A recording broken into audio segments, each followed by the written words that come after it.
Making a healthy devil's chocolate cake. Frozen beetroot cubes, flaxseed, sesame seeds, organic pumpkin seeds, frozen blueberries.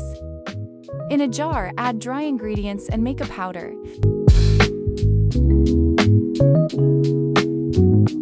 Add beetroot and blueberries and make a paste. Eggs, oil, water. Add all the ingredients to the blending jar.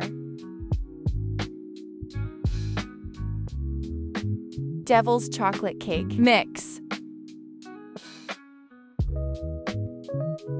Liquid mixture. Dry ingredients. Add into blender and make a smooth mixture. Grease pan with oil. Now bake them in the oven. Healthy devil's chocolate cake and muffins are ready.